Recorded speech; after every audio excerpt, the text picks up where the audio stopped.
Did Europe just take another quiet step toward becoming a federal state? Last week, NATO set a new target, 5% of GDP for defense and security spending by 2035. That sounds ambitious.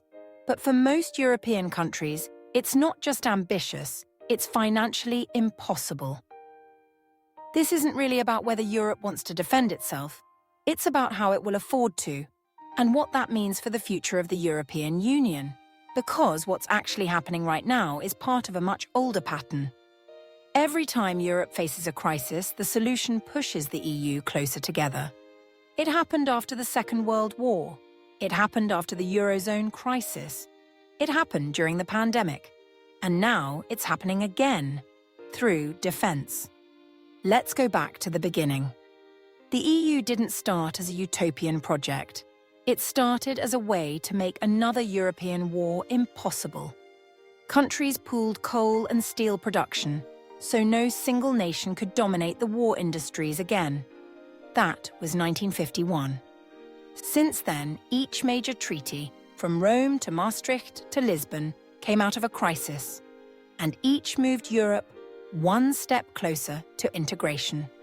And there's one thing that has accelerated this more than anything else: debt. Think about it. The United States didn't start out as a strong federal power. During the Revolution, it couldn't even tax.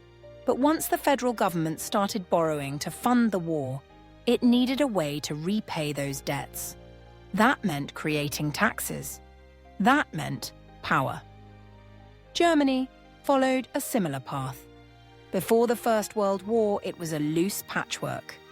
But when war broke out, the central government borrowed heavily. After the war, it had to take on more power just to manage the debt. The EU is in the same boat today. It can't tax. It relies on member contributions. But now it's talking about borrowing over $150 billion for defense under a new plan called Rearm Europe.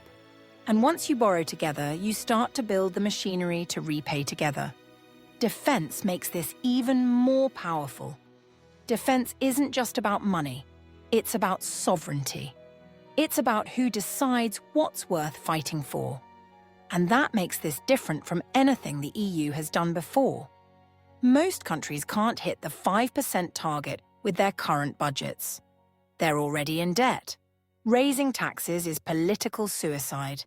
Cutting services is even worse. So what's left? Joint borrowing.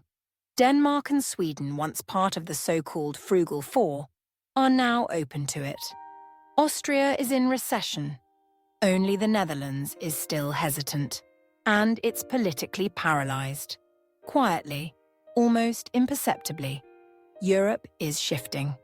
There's talk of a supranational defense bank, of permanent joint procurement, of EU-level defense strategy, all without a treaty, all without a referendum, because that's how Europe changes, not by design, but by necessity. The 5% NATO target might never be fully met, but in trying to meet it, the EU may end up building something entirely new. A real fiscal union, a real defense union. And if that happens, the European Union will look a lot more like a federal state, whether anyone says it out loud or not. Thanks for watching. If you found this analysis useful, like the video, subscribe to the channel, and visit westernrelations.com for more political insights on the future of Europe and the West.